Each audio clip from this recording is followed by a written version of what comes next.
Bapak Ibu Saudara-saudara kasih Tuhan. Renungan pada hari ini diambil dari kitab Bilangan pasalnya yang ke-10, 11 dan 12. Berangkat dari iman. Kitab Bilangan menyajikan perjalanan umat Israel sebagai perjalanan pasukan perang Tuhan untuk menaklukkan dan menduduki musuh.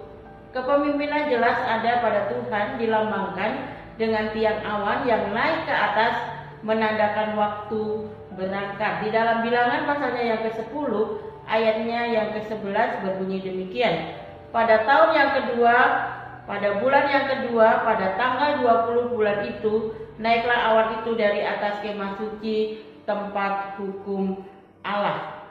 Pasukan Tuhan pun bergegas menyusun barisan sesuai dengan yang sudah Dia aturnya. Tuhan menyatakan kepemimpinannya lewat Musa.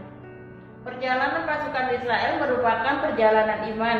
Ini bisa dilihat dari dua hal. Yang pertama, semboyan nafiri yang sewaktu-waktu ditiup dalam rangka mengumpulkan pasukan untuk berangkat ternyata juga digunakan untuk memanggil Tuhan atau menyertainya. Di dalam ayatnya yang ke-9.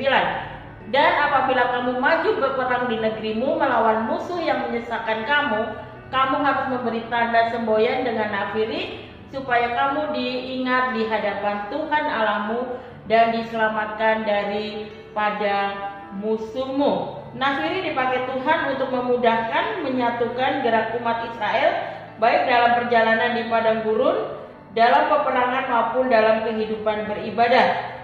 Suara nafiri akan menentukan gerak kehidupan umat dan bisa juga dianggap sebagai simbol dari perintah dan kehendak Tuhan. Artinya, mereka sadar perjalanan ini memerlukan pernyataan Tuhan, memerlukan pernyataan Tuhan atau memerlukan penyertaan yang daripada Tuhan. Yang kedua, seruan doa Musa saat tabut Tuhan memimpin perjalanan mereka maupun saat mereka beristirahat merupakan permohonan sekaligus keyakinan iman mereka. Perjalanan dengan iman ternyata tidak mudah. Kita cenderung mau melihat segala sesuatu berjalan dengan lancar, tidak ada masalah. Padahal cara Tuhan memimpin dengan hikmat-Nya yang tidak terselami dan kita diminta untuk percaya penuh dan taat kepada Tuhan. Kalau kita lihat di dalam pasalnya yang ke-11, ini menunjukkan betapa umat Israel itu gagal dalam perjalanan iman mereka. Padahal mereka mulai dengan semangat dan optimisme yang tinggi. 2 kali bersungut-sungut. Umat Tuhan yang meyakinkan murka Tuhan dan penghukumannya.